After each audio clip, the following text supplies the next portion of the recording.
So to go over the outline we have today, so we will talk about the objectives of our project again and have some changes throughout the process we make. And we have the mechanical design and talk about the CAD model for the all wheel.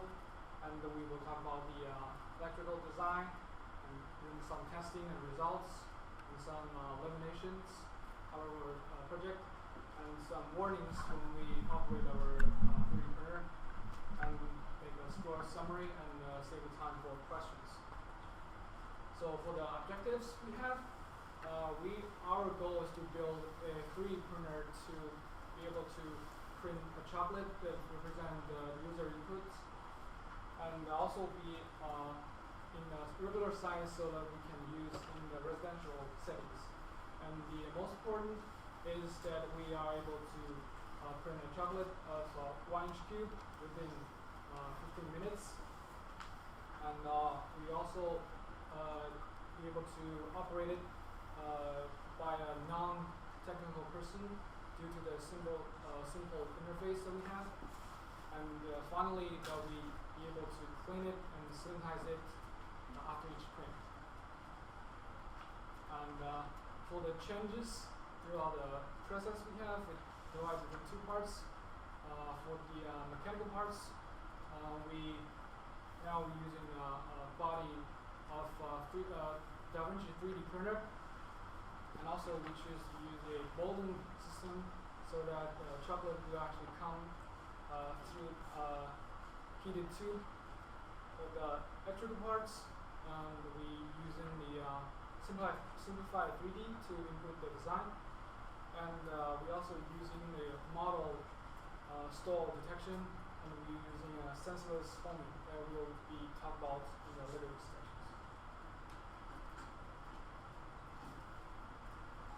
So I'm going to quickly go over the mechanical design as mentioned. So compared to the last semester, this semester we, as mentioned before, we went for a Bowden system, where the chocolate was heated in a separate part and then pushed through a tube to a nozzle and then extruded onto a print bed, instead of directly holding the chocolate syringe over the print bed as our design in the first semester was. So yeah, as you can see, the syringe over here holds the chocolate, and it's seated in an aluminum block that heats up and melts that chocolate. And as you can see, there's the heating cartridge and the wire leading up to the heating cartridge that attaches in the aluminum block. And we attach a thermistor to it as well, so we could monitor the temperature of the chocolate as we heat it up and keep it at a consistent temperature. With this setup, we were currently able to extrude at a rate of 0.1 inches cube per minute, hence meeting our requirements.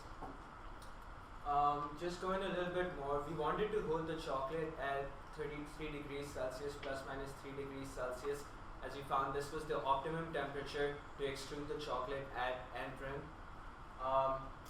We had a heated cable so we could keep the chocolate at a constant temperature while we were extruding it onto the print bed, because having the heated syringe in the back and the long tube gave the chocolate some time to pass through the tube and cool down, which would cause higher forces and blockages. We also attached a thermistor to this heating cable so we could measure the temperature of this heating cable and ensure that we don't overheat our chocolate or accidentally temper it, making it useless. And then ultimately all the wires were wrapped together using electrical tape to keep everything neat and organized and looking good. Then we also attached 24-volt fans for the cooling system of the 3D printer. We used multiple fans to blow air at the chocolate and cool it down, and we 3D printed some nozzles to direct the airflow, as you can see over there. So one of our requirements was that the fan, that this 3D printer is to be used in a residential setting. So we had to ensure that the fans were no louder than 60 decibels when measured from a distance of 1 meter away. And later, as we'll talk about it, we did manage to satisfy that requirement as well. We also ensured that the 3D printer has no sharp corners, so no one can accidentally hurt themselves while using it. Just a nice user feature to make it safe. And then we also, most importantly, we ensured that there was minimum contact. We ensured that the chocolate was always touching food safe material, so afterwards, at the end of the print, we could actually eat the chocolate. Then to go a little bit over the CAD model, our final design fit within 22 by 18.4 and 20 inches cube. And just some quick other features we used. I've used 3D printing to attach a touchscreen to the front of the 3D printer to control everything. In terms of the movement, the movement in the x and the y-axis is controlled via belts, and a lead screw controls the movement, raises and lowers the print bed in the z direction. So as mentioned earlier, we attached the board and extrusion system right at the back over there, and we connected a tube that can transport the chocolate onto the print bed. We sealed the power supply and the control board so we won't accidentally drop any chocolate on there while it's printing, say in case the forces get too large on the tubes first. And just using stainless steel nozzles and all that to keep in line with the whole food safety thing. Thank you, sir. Even though my partner didn't go through some of the mechanical of the progress they have during this semester and last semester, we as electrical team also have some big change and update in our system. And I would like to start with some of the some of the electrical products we have. And as you can see, we have the first thing, the LCD display control interface for the user. And this interface, you give the user the ability to control the printing and control overall the machine easy way. And by using this screen, it gives the user the ability to control the printer and give him the option to select more than one model from the SD card they have, and give them the current temperature, the gold temperature, the heating block and the cable as well. And also you will be able to show the time remaining for each printer, and you can pause or cancel each printer. And also from the other side, we use the Duo 2 Wi-Fi control board, which is one of the most powerful control board for the 3D printer, for the 3D printing, and also with the 24-hour supply.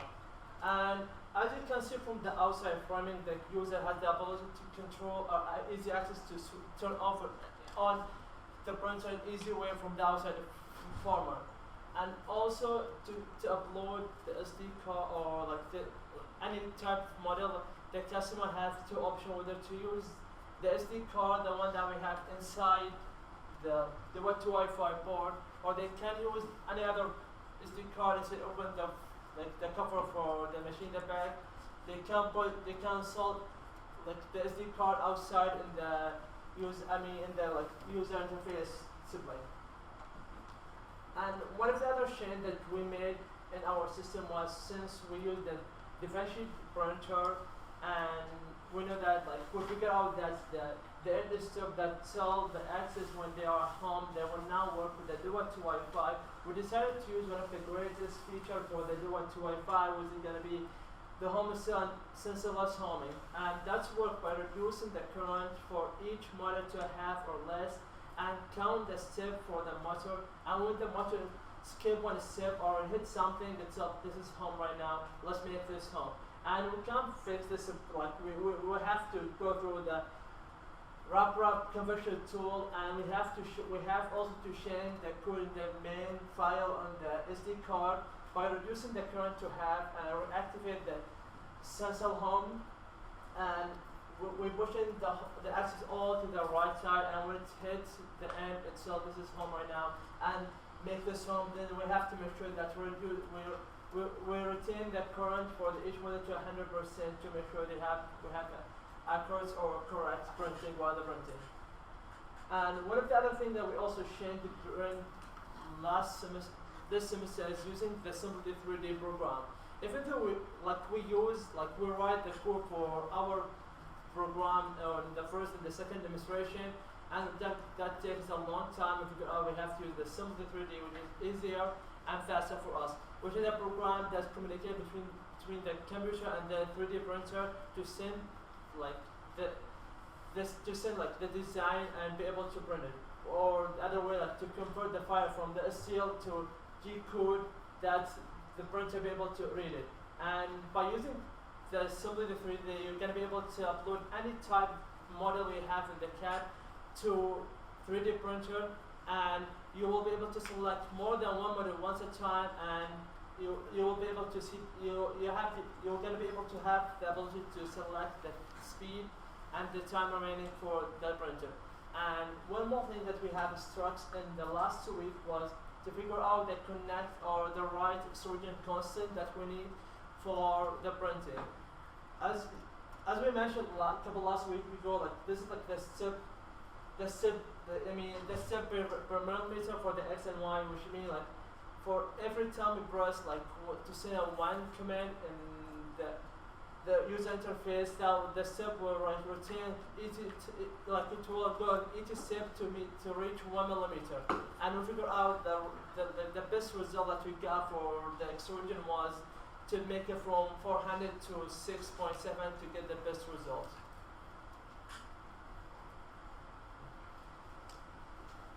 Alright, so as you can see here, some of the progress that we made is we are currently able to print a 1x1 inch cube of chocolate, as well as we have finalized the different safety requirements, such as the adding of fairings and reducing the many sharp corners on our printer. So going into some of the testing process, however, like Rita said, this last week we did a lot of testing detailing with our extrusion constant. However, before that, we did a lot of testing dealing in SolidWorks to figure out the proper temperature using the SolidWorks thermal analysis for our heat block as well as our heat tube.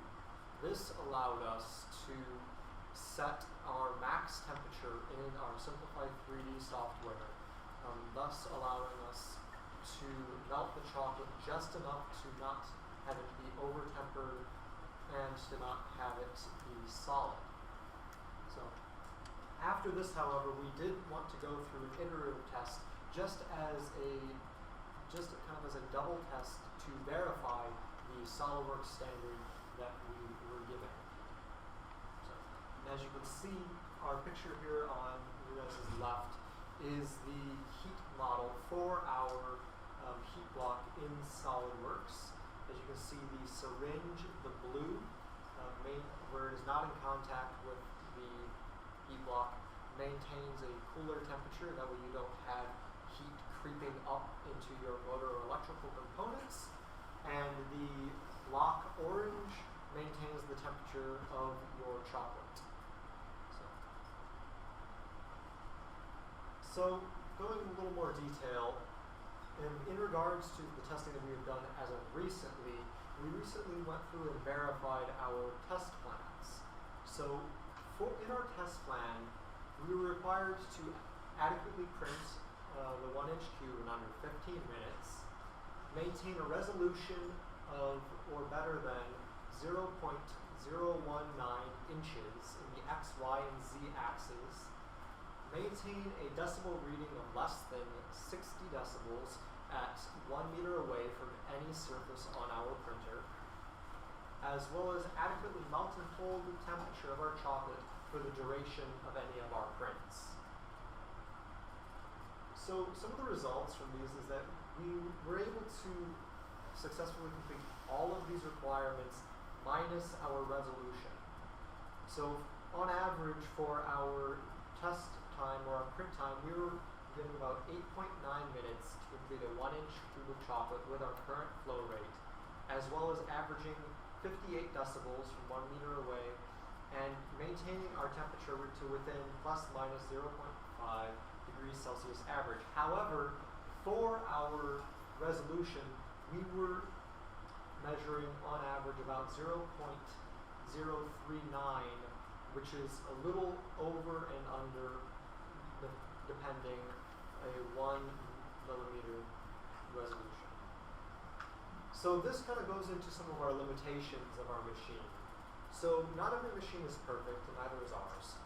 So one of the things that we've had to state in our design evaluate is that one, our machine needs to be cleaned before and after each use, thus to make sure that we have no residual chocolate hardening inside of any of our mechanical components, as well as the fact that the machine's speeds and settings should not be changed and cannot be changed throughout any of the printing. Additionally, like I stated, we are also limited to the resolution as we are shy of our mark, and we are limited to the complexity of the model as we are working with a paste-like material rather than a fuel deposition machine using plastic filament. So as you can see, this is kind of detailing some of our resolution. The picture on your left is the current cube that we have printed. It is obviously a lot shy of the smooth resolution of the half mil, and the picture on the right shows what would happen if you were to change any of the settings beyond the factory specified settings. I first want to talk about some warnings that the user should be aware of before they start to print. Now these first two warnings are for quality of print, to make sure that the user doesn't overheat the chocolate, because that would make it kind of just like drop down and it wouldn't be thick when you print it out and cool it down. So don't heat the heating block over 45 degrees Celsius, because once you go past 45 degrees Celsius, the chocolate in the syringe ends up heating past 36 degrees Celsius, and we are trying to keep it in between 30 and 36 degrees Celsius. And for the heat cable, the max temperature is 37 degrees. Like if you just have some extra chocolate in the heating cable, you can just clear it out by heating the chocolate up. But we recommend for printing to just set it to 30 degrees Celsius. These next two warnings are for safety and to make sure the user doesn't break the printer, because that would be bad. The first ones, don't remove the wires from the control board while it's on, because obviously that could cause a short circuit and maybe damage some of the components. Also, for the SD card, don't take that out while the printer is on, because if you take the SD card out, the microcontroller may lose some of the files that it needs to operate a print. And the last warning is to make sure to fill the syringe with enough chocolate, because the worst thing that can happen, you're halfway through a print, and then you realize your syringe is out of chocolate, and then you have to go back, heat up some more chocolate, and resume the print. Now some lessons learned throughout this whole year of senior design. The first one, and I'd say the most important, is the strengths versus weaknesses of our teams and every member on the team. Obviously, we're not all the same major, and we've all took different classes, so we each have different ideas to add to the table.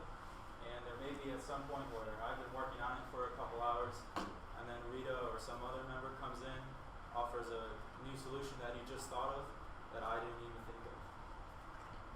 The first design choice is not always the best one. With our extrusion system, we originally wanted to have the syringe mounted above the nozzle and have it almost stationary, except for moving in the Z direction, and have the printing bed moving in the X and Y. However, we changed that because we realized we can mount the syringe and heating block to the side of our printer and have a heating cable run to the nozzle to print. And with the heating and cooling, we originally thought we would need maybe some Peltiers to cool it down, but we realized once we found the perfect temperature for the chocolate, we could just use a couple fans to cool it. And it is fine to change your design. We changed our design so many times throughout this semester and from last semester. The end result, we made a 3D chocolate printer. It can print a design inputted by the user. It's also, it prints with actual chocolate, unlike the competitors' 3D chocolate printers. They use chocolate paste, and that doesn't taste as good as ours. Also, ours costs $500 and theirs costs thousands of dollars if you actually want to buy one. So ours is way less expensive, and you can use it for at-home use. So that's always nice. It's not that loud, and it's pretty easy to use. All you have to do is just load some chocolate and press some buttons on the touchscreen. In summary, we gave an outline of what we're going to talk about today. We went over the objective, any changes we made, and we showed them in the CAD model. We showed our mechanical and electrical designs that we implemented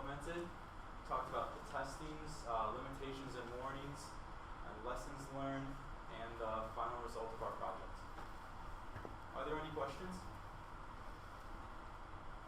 Yes, in the back. I have two questions. One, you guys use the word temper.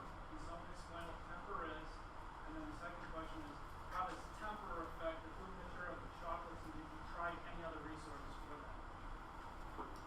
So the question was regarding what is temper and how it affects the mechanical properties of the chocolate, yes?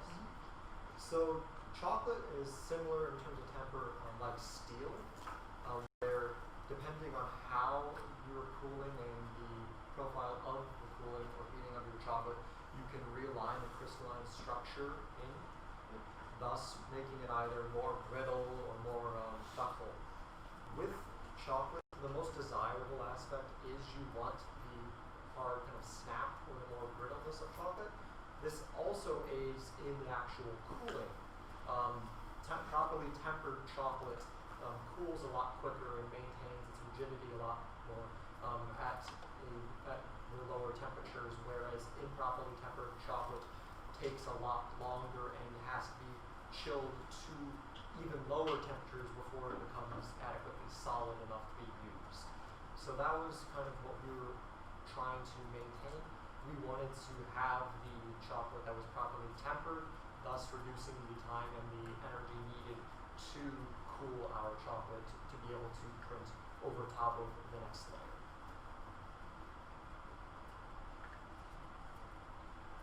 Yes. Well, what about my second part of the question? What does the quality of chocolate do to your printout? Could you kind of re-explain the question? So, different types of chocolate have different fat contents. We call it food material. Okay. Okay. How would that affect? So, if I wanted to use white chocolate versus dark chocolate or milk chocolate, could I use that system regardless of being a 3D printer? Well, currently we've been doing all of our testing with dark chocolate. It's around 70% cocoa content. We wanted to have our design to be able to use all different types of chocolate, but we haven't really tested it as much as we have with dark chocolate.